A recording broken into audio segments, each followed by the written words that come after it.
Overanalyzing anxiety. Have you ever been stressed about an upcoming task or faced with an unexpected situation that puts you into a state of overwhelming worry? Do you tend to overanalyze situations, develop illusions of scenarios, and project these feelings into reality? If you answered yes, you may have an anxiety disorder. I'm sure all of us have experienced symptoms of anxiety at some point in our lives. And from personal experience, I can remember frequent symptoms that went ignored due to the fact that people just aren't educated enough about this illness. So I felt as if I should take this opportunity to inform others in hopes that someone seeking the help they need to live better gets the correct care.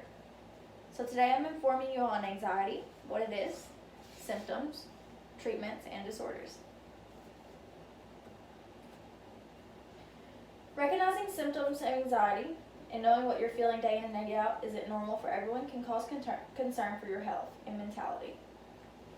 Anxiety is a feeling of worry, nervousness, or unease, typically about an imminent event of something with an uncertain outcome.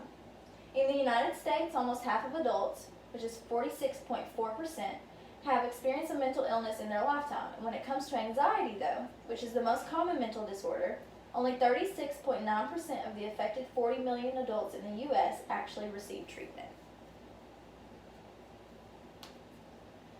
So allow me to describe some of the anxiety symptoms that coincide with anxiety.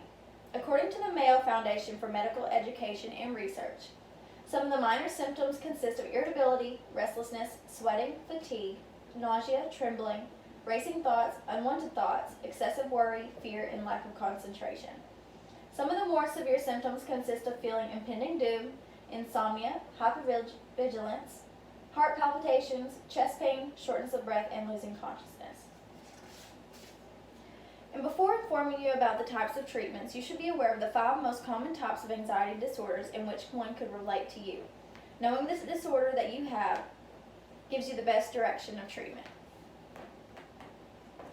So according to the National Institutes of Mental Health, the 5 major types of anxiety disorders are generalized anxiety disorder, which is characterized by chronic anxiety, exaggerated worry and tension even when there's little or nothing to provoke it. Obsessive compulsive disorder, characterized by recurrent unwanted thoughts or obsessions and or repetitive behaviors. Repetitive behaviors such as hand washing, counting, checking, or cleaning were often performed with the hope of preventing obsessive thoughts or making them go away. Panic disorder, characterized by unexpected and repeated episodes of intense fear accompanied by physical symptoms that may include chest pain, heart palpitations, shortness of breath, dizziness, or abdominal stress. Post-traumatic stress disorder can develop after exposure to a terrifying event in which grave physical harm occurred or was threatened. Social anxiety disorder, characterized by overwhelming anxiety and excessive self-consciousness in everyday social situations. For example, fear of speaking in situations or eating or drinking in front of others. So now that you have heard about some of the different anxiety disorders and the symptoms that go hand in hand with them, if you relate to any of the symptoms or disorders stated, you should see your doctor and pursue the help that is correct for you. And according to the National Institute of Mental Health Information Resource Center, the treatments for anxiety consist of self-care, which is avoiding alcohol, reducing caffeine intake, exercise, quitting smoking, stress management, and a healthy diet. Or there's therapy, which includes cognitive behavioral therapy, which teaches people different ways of thinking, behaving, and reacting to anxiety-producing and fearful objects and situations.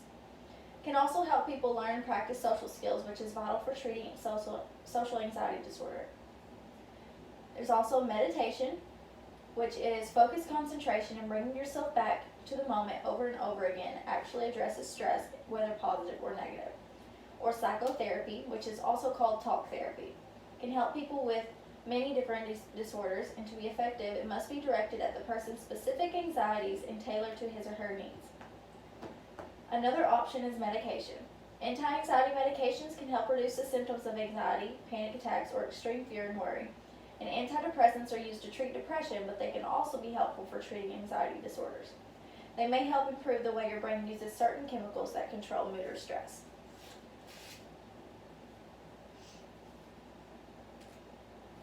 So today I've informed you on anxiety, what it is, the symptoms, disorders, and treatments. So remember, due to the fact that only 36.9% of the 40 million adults who have an anxiety disorder actually receive treatment, Don't judge others on what you don't know. People around you could be struggling with this mental illness, and it's easy to judge without knowing, but try to be understanding of others. If you can lend a hand by giving something as simple as reassurance, do so. It may just take a major weight off of their shoulders.